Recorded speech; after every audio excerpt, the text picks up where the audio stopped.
36 जिल्हे, 36 बातम्या. News G9 Maharashtra. उत्तर तुमच्या प्रश्नांची.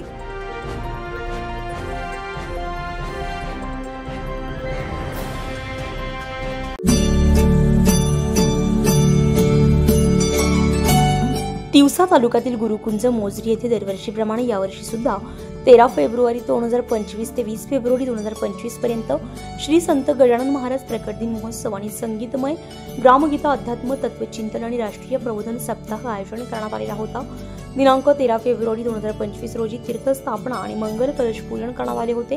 त्यानंतर या महोत्सवात दैनंदिन कार्यक्रम, दास गणुरचित, विजय ग्रंथांचे महापारायण, सामुदायिक ध्यान, प्रार्थना, हरिपाठ, भजन, हरिकीर्तन, संगीत कार्यक्रम, आत्मचरित्रपर नाटिका, भारूड आणि आरोग्य तपासणी व उपचार शिबिर, मधुमेह तपासणी आणि उपचार शिबिर, भव्य रक्तदान शिबिर, हृदयरोग तपासणी उपचार शिबिर अशा भव्य कार्यक्रमाचं आयोजन करण्यात आलेलं होतं. दिनांक 19 फेब्रुवारी 2025 रोजी भव्य ग्रंथदिंडी आणि पालखीची शोभायात्रा काढून दिनांक 20 फेब्रुवारी रोजी काल्याचे कीर्तन हरिभक्तपरायण निलेश महाराज गावंडी यांनी केले व त्यानंतर गोपालकाला करून महाप्रसादाचा कार्यक्रम करण्यात आलाय. त्यानंतर राष्ट्रवंदना करून समारोप करण्यात आलाय. यावेळी प्रमुख उपस्थिती श्री संत गजानन महाराज बहुउद्देशीय संस्थेचे अध्यक्ष श्री जीवन विश्वासराव डहाके, उपाध्यक्ष श्री विनायक पंजाबराव नानोटे, सचिव रुपेश विजयराव राऊत तसेच तिवसा तालुक्यातील सन्मानित पदाधिकारी आणि कर्मचारी उपस्थित होते.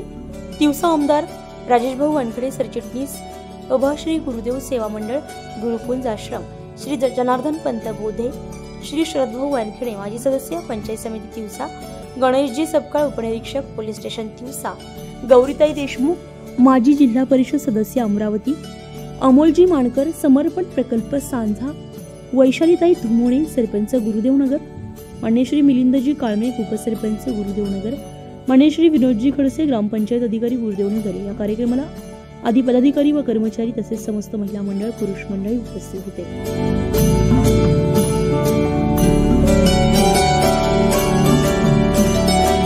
गजानन श्री संत गजानन महाराज प्रगट दिन महोत्सव समितीच्या वतीनं श्री संत गजानन महाराज बहुउद्देशीय संस्था गुरुदेवनगर यांच्या आयोजित हा कार्यक्रम या ठिकाणी गेल्या 13 फरवरी पासून गुरुकुंज मोजरी या ठिकाणी संपन्न होत आहे.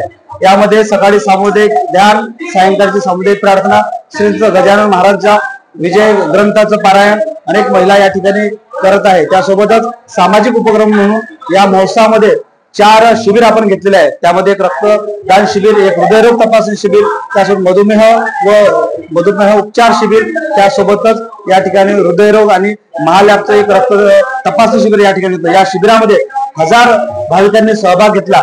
त्यासोबतच काल शिवजयंतीचं औचित्य साधून एक भव्य या ठिकाणी गुरुदेवनगर येथे शिवजयंतीची आणि श्री गजानन महाराजांच्या महोत्सवानिमित्त भव्य रॅली निघाली. त्यामध्ये साधारणतः 3 ते 4 हजार लोकांनी सहभाग घेतला. आज श्री संत गजानन महाराजांचा प्रगट दिन महोत्सव आहे. या निमित्त गोपाल कलाच्या या कार्यक्रमानं याची सांगता होणार आहे. त्यासोबतच पंचक्रोशीतील 30 ते 35 हजार लोक या ठिकाणी महाप्रसाद घेण्याकरता आणि दर्शन घेण्याकरता उपस्थित राहणार आहे. जय गजानन. न्यूज G9 महाराष्ट्रासाठी नंदकिशोर मते, तिवसा.